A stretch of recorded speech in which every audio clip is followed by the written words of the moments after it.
इस पर हम बात करेंगे। सुरेश गोयल जी हमारे साथ में जुड़ गए हैं, पूर्व राजनयिक हैं, उनसे हम बात करेंगे। सुरेश कुमार गोयल जी जो कि इस मुलाकात के और इस दौरे के जो मायने हैं, मतलब हैं, वो बहुत अच्छे तरीके से डिफाइन करेंगे। साथ ही साथ डॉक्टर संदीप त्रिपाठी भी हमारे साथ में हैं जो इस मामले को लेकर अपनी राय रखेंगे। और भी खास मेहमान हमारे साथ में मौजूद हैं। JKS परिहार जी भी हमारे साथ मौजूद हैं। आप सभी का बहुत बहुत स्वागत। सुरेश कुमार गोयल जी, जो अभी तस्वीरें हम देख रहे हैं, पीएम मोदी पहुंचे, स्वागत उनका हुआ। बड़ा खास रहता है जब विदेशी धरती पर पहुंचे लेकिन भारतीय संस्कृति की झलक दिखे। हाथों में तिरंगा लेकर भारतीय समुदाय के लोग तो पहुंचे ही, लेकिन रूसी कलाकारों ने हिंदी गानों पर जब डांस किया, जब प्रधानमंत्री नरेंद्र मोदी का स्वागत किया, तो पीएम मोदी भी देखते रह गए। जी, ये देखिए, जो रशिया का या इससे पहले सोवियत यूनियन था, उनके लोगों का भारतीय संस्कृति या भारतीय गाने, भारतीय म्यूजिक के प्रति जो रुझान रहा है, वो कोई आज का नहीं है। 50 साल से वही चला आ रहा है। आपको याद होगा जब ये राज कपूर की फिल्म आवारा चली थी, तो सोवियत यूनियन में उस टाइम पर सभी सड़कों पर कोई भी हिंदुस्तानी मिल जाया करता था, नहीं भी मिलता था, आवारा हूँ बस खाली गाना चलता रहता था ये। और राज कपूर तो पॉपुलर आवारा की वजह से हो गए। और इसके अलावा क्योंकि मैं ICCR का हेड भी रहा हूँ, तो मुझे ये मालूम है कि रशिया से बहुत जो भारतीय डांसेस, भारतीय संस्कृति को सीखने के लिए पेंटिंग में इन्वॉल्व थे। टैगोर ने सोवियत यूनियन का जिक्र किया है अपने लेखन में। तो भारत का और तत्कालीन सोवियत यूनियन और अब रशिया और उसके जो सेंट्रल एशियन रिपब्लिक्स है, वो सब भी, कजाकिस्तान हो चाहे किर्गिस्तान हो, उज्बेकिस्तान, ताशकंद से सब वाकिफ है। तो एक तरह से जो सांस्कृतिक एक मेल मिलाप है दोनों मुल्कों के बीच में, वो सब मेरे ख्याल है ऐसा मैंने मेल मिलाप किसी और देश के साथ में नहीं देखा है। ये बॉलीवुड पॉपुलर हुआ, लेकिन इस तरह का जो सांस्कृतिक संबंध है, ये अपने आप में एक बड़ी यूनिक चीज है। इसलिए जब प्रधानमंत्री वहां मोदी पहुंचे, क्या मैंने देखा, वो सब रशियन आर्टिस्ट ने किया जो कि ICCR के अंदर पढ़े और सीखे भी हैं। हाँ। तो एक बड़ी ये मजबूत कड़ी है दोनों मुल्कों के बीच में। जी। और ये जो मजबूत कड़ी है, ये और ज्यादा मजबूत हुई है पिछले 10 साल में। इसका भी पीएम मोदी ने सोशल मीडिया अकाउंट पर जिक्र किया था कि पिछले 10 साल में जो रिश्ता मजबूती के साथ आगे बढ़ा है, उसे और ज्यादा मजबूत हम करेंगे और आगे की तरफ दोनों देश साथ मिलकर चलेंगे। मेजर जनरल रिटायर्ड JKS परिहार सर हमारे साथ में है, डिफेंस एक्सपर्ट के तौर पर इस पूरी मुलाकात को और इस पूरे दौरे को देख रहे हैं। साथ ही साथ प्रोफेसर डॉक्टर संदीप त्रिपाठी हमारे साथ विदेश मामलों के जानकार के तौर पर हैं। इन विदेशी दौरों का मतलब क्या है, चूंकि पहले रूस 2 दिन और फिर ऑस्ट्रिया पहुंचेंगे, लेकिन मेजर जनरल परिहार, इन तस्वीरों को आप कैसे देख रहे हैं जब दो देशों के राष्ट्र प्रमुख और दोनों अपनी अपनी छवि में बेहद मजबूत। हालांकि पुतिन ने पीएम मोदी को तीसरी बार जीतने पर बधाई भी दी। उन्होंने कहा कि आपके व्यक्तित्व से बड़ा प्रभावित मैं रहता हूं, आपके काम करने का तरीका मुझे बड़ा प्रभावित करता है। और वो जो दोनों गले मिले हैं एक दूसरे को और दोनों ने ही एक दूसरे की पीठ कहिए कि थपथपाई है, वो तस्वीरें तो आपने भी देखी होंगी। जी हाँ, बिल्कुल। इसमें मैं इन कुछ चीज़ों को जो है 3 उसमें डिवाइड करता हूँ।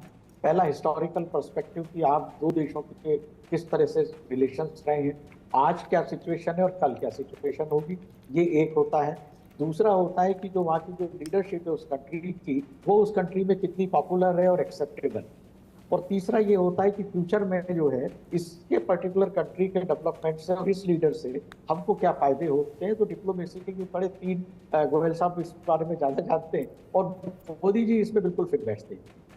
मोदी जी के पास में मैंडेट है, मोदी जी के पास में विजडम है, उनकी acceptability as a leader, universal leader accept हुई है और उसमें मोदी की पर्सनैलिटी और भारत का जो विकास और आज की जो पोजीशन है वो बहुत मायने रखती है। तो मैं समझता हूँ कि ये जो मीटिंग हो रही है ये भारत के हिसाब से भी बहुत महत्वपूर्ण है, रशिया के हिसाब से महत्वपूर्ण है और विश्व ग्लोबल से उसमें सिनेरियो में इसका बहुत ज़बरदस्त असर गिरेगा। जहाँ भी मोदी जी जाते हैं उनके प्रेजेंस देखते हैं और रिलेशनशिप अब जो है वो 2 देशों की नहीं रही है, बहुत इंटरमिक्स है। भारत के रिलेशन वेस्टर्न कंट्रीज से भी अच्छे ग्रो हुए हैं, रशिया से भी चल रहे हैं और हमें जो है रशिया की ज़रूरत है, चाइना के इसमें एशिया में काउंटर करने के लिए। अमेरिका रशिया दोनों आपस में टग ऑफ वॉर होते हैं, पर आप देखिए अमेरिका और चाइना के टग ऑफ वॉर के बावजूद आज सबसे बड़ा ट्रेड पार्टनर अमेरिका का जो चाइना ही बनता है। तो ये बहुत ही ग्लोबल डिप्लोमेसी आजकल बहुत ज्यादा कॉम्प्लेक्स हो गई है। हाँ। और उसमें जो है भारत के जो प्रधानमंत्री हैं उनका जिस तरह का कंडक्ट है और वो सारे शक्तियों को मैनेज करके अपने साथ बैलेंस कर रहे हैं, वो बहुत काबिल तारीफ। और काबिले तारीफ है। इसीलिए पुतिन जैसे नेता, पुतिन जैसे प्रखर नेता भी ये कहने के लिए मजबूर हो जाते हैं कि भाई आपके व्यक्तित्व से मैं बड़ा ज़्यादा प्रभावित हूँ और तीसरी बार लगातार जो आपकी जीत हुई है उसके लिए आपको बहुत बहुत शुभकामनाएं। जो मीटिंग की तस्वीरें सामने आई हैं उसमें दोनों नेता आमने सामने टेबल के बैठे हुए नजर आते हैं, जिसमें पुतिन ये कहते हैं कि आज हम, चूंकि कल तो ऑफिशियल मुलाकात होनी है, वो औपचारिक मुलाकात होगी, लेकिन आज अनऑफिशियल हम एक दूसरे से मिल रहे हैं, बात कर रहे हैं। ये बड़ा अच्छा और ख़ास मौका है। डॉक्टर संदीप त्रिपाठी, अब चूंकि रूस के दौरे पर प्रधानमंत्री नरेंद्र मोदी हैं, दोनों देशों के जो डेलीगेट्स हैं उनकी तो निगाहें हैं ही, दोनों देशों के आम लोगों की निगाहें हैं, लेकिन वो कौन कौन से देश हैं जिन्हें मिर्ची लग रही होगी इस मुलाकात से? रचना जी, देखिए डिप्लोमेसी में टाइमिंग का बड़ा रोल होता है और पोस्चरिंग का बहुत ही महत्वपूर्ण उसकी अपनी भूमिका होती है। टाइमिंग पोस्चरिंग की जब मैं बात करता हूं तो जिस 9 जुलाई को आज ही आदरणीय प्रधानमंत्री जी और पुतिन साहब की जो मुलाकात हो रही, उसी समय वाशिंगटन डीसी में नाटो की समिट होने वाली है। आप समझ सकते हैं कि वो ये वही नाटो है जो पूरी तरह से रशिया यूक्रेन वॉर को फ्यूल किया और अभी भी वो आर्म्स रशिया को कर रहा है, सॉरी यूक्रेन को कर रहा है। तो आप देख सकते हैं कि एक तरफ बाइडेन को मैसेज है और एक तरफ शी जिनपिंग को मैसेज है। ये मैसेज मैं इसलिए कह रहा हूं कि हमने क्या देखा कि 2021 के बाद एक डायलॉग का पॉज था in terms of annual summit dialogue, और ये जो एनुअल समिट डायलॉग है ये एक institutional dialogue mechanism, highest institutional dialogue mechanism है जो अक्टूबर 2000 से स्टार्ट हुआ। इसके बाद हुआ क्या कि रशिया यूक्रेन वॉर के बाद जब 2022 में यात्रा नहीं होती है, 23 में नहीं होती है, तो एक कहा गया कि आखिर क्या कि दोनों देशों के बीच में ये जो एनुअल समिट होनी क्यों नहीं। और इवन एससीओ में जब विदेश मंत्री जाते हैं, प्रधानमंत्री नहीं जाते हैं, तो फिर और सवाल होता है। लेकिन सबका जवाब था एक सोची समझी रणनीति। वो रणनीति के 2 हिस्से थे। पहला कि हमारे लिए रशिया बहुत इंपॉर्टेंट है एससीओ में, चूंकि चाइना का डोमिनेंस है वो इंपॉर्टेंस नहीं है। दूसरा, जब पूरी जो पश्चिमी देश जो अमेरिका के नेतृत्व में जो पूरा वेस्टर्न कंट्री है जो सैंक्शन रशियन इकोनॉमी को लगाया, और रशिया इकोनॉमी हम जानते हैं कि Russian economy petro based economy है, ऑयल बेस्ड इकोनॉमी है। उस समय भारत रशिया को एक बाजार देता है और एक सिक्योरिटी देता है कि देखिए अभी भी हम आपके लिए एक बैकबोन की तरह आपकी इकोनॉमी की, और रशिया वहां से एज इंपॉर्टेंट इकोनॉमिक प्लेयर के रूप में इमर्ज हो, कहीं से सैंक्शन का इफेक्ट नहीं दिखाई पड़ा रशियन का।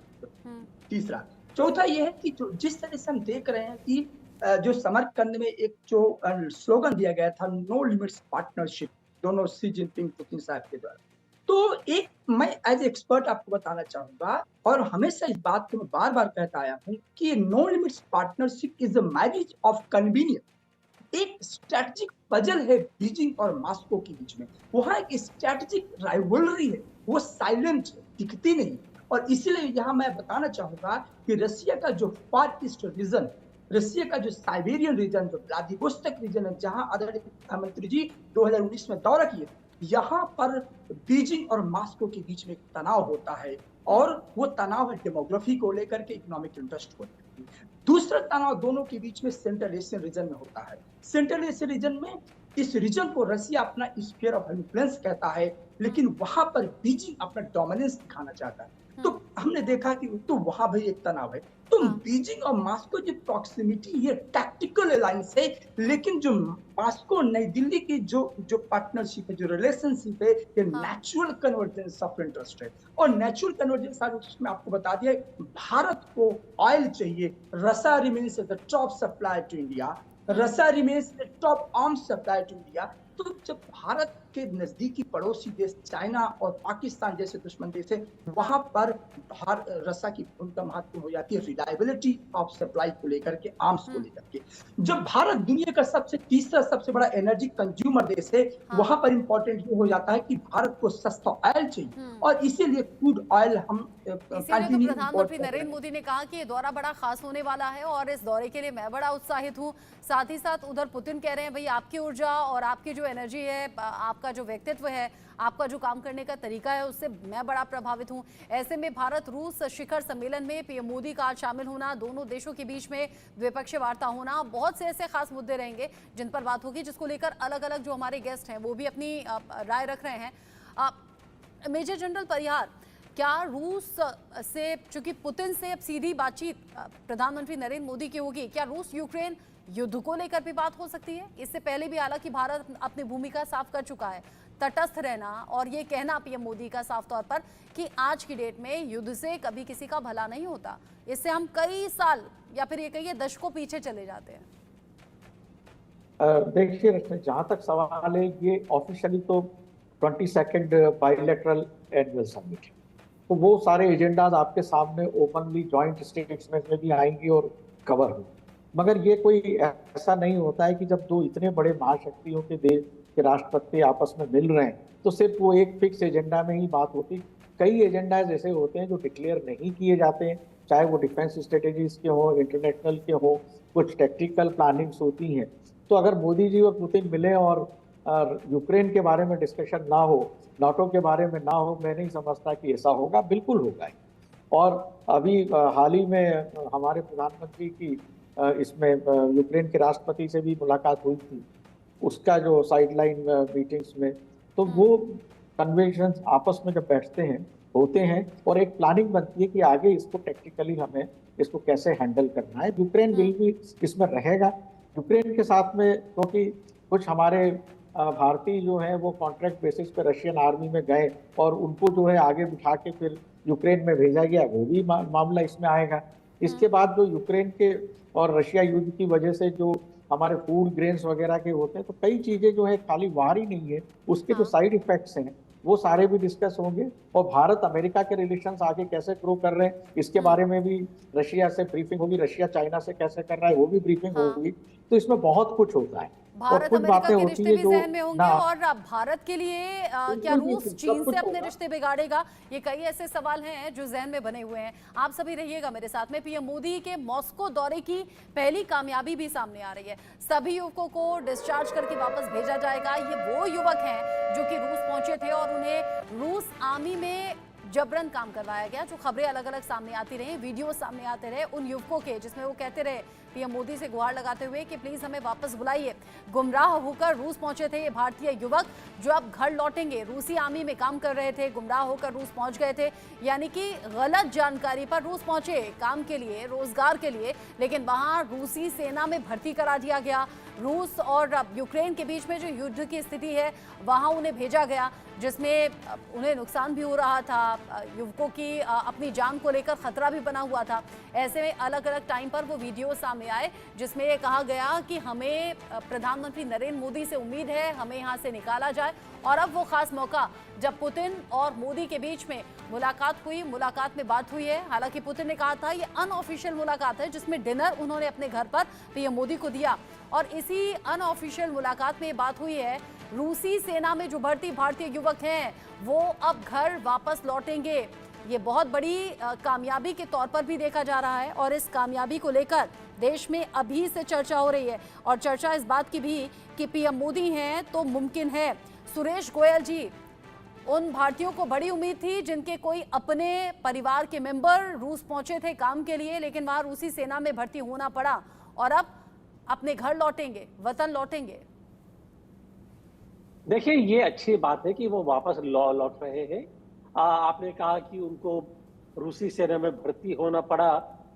मैं नहीं जानता हूं कि जो हमारे पास जो खबरें आई हैं कि इसके मुताबिक उन्होंने अपनी इच्छा से ज्वाइन किया या उनको कंपेल किया गया, उनको जबरदस्ती ज्वाइन करने के लिए कहा गया।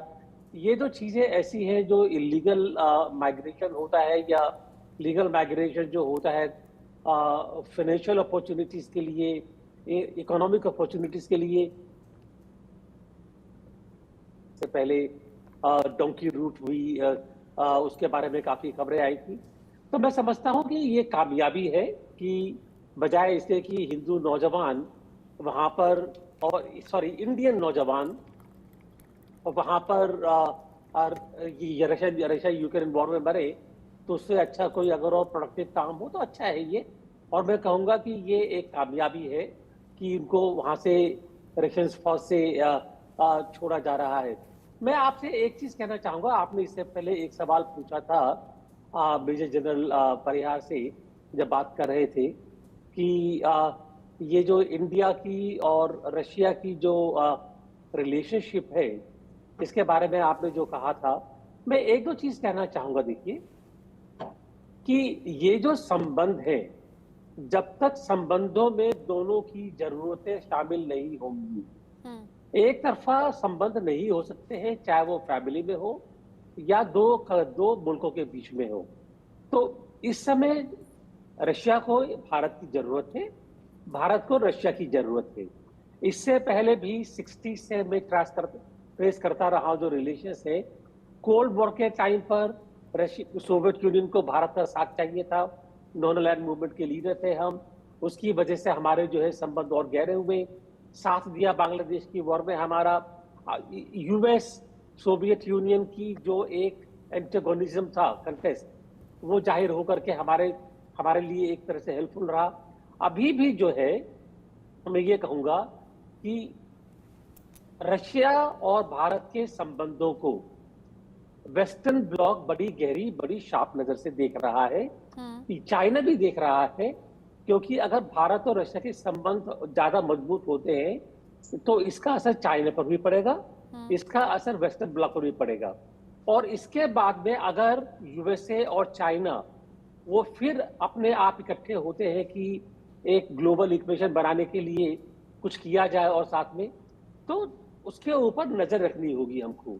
इससे पहले डॉक्टर त्रिपाठी ने कहा बड़े कॉम्प्लेक्स रिलेशन है, ये कॉम्प्लेक्स है, लेकिन हमें इस कॉम्प्लेक्सिटी को बड़ी सावधानी से अपनी जरूरतों के मुताबिक, और हमारी जो कैपेसिटी है, हम जो है ये नहीं कर सकते हैं कि हमारी कैपेसिटी तो हो 5 इंच की और हम खेले 10 इंच का, और ये भी नहीं हो सकता है कि हम अपनी जो कैपेसिटी है उसके अंडर प्ले करें।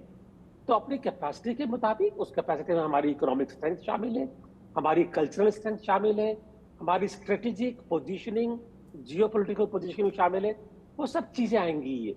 और मैं समझता हूं कि इस समय जो हमारी टीम है, जयशंकर एज विदेश मंत्री और मोदी जी इस गेम को खेलने में काफी माहिर हैं। तो जो गेम हो रहा है अभी मॉस्को में, वो खाली तेल का या प्रोडक्शन का, एक्सपोर्ट का नहीं है, वो एक ग्लोबल पोजीशनिंग का है कि हम लोगों के संबंध इस ग्लोबल गेम आपने में बिल्कुल कहां ठीक कहा, तक दोनों देशों को एक दूसरे की जरूरत है। डॉक्टर संदीप, मैं संक्षेप में आपसे रिएक्शन चाहूंगी। ऑस्ट्रिया जाने वाले 4 दशक के बाद ऐसे प्रधानमंत्री नरेंद्र मोदी जो कि अब पहुंचेंगे ऑस्ट्रिया, कितना ज्यादा ऐतिहासिक ये पल रहने वाला है?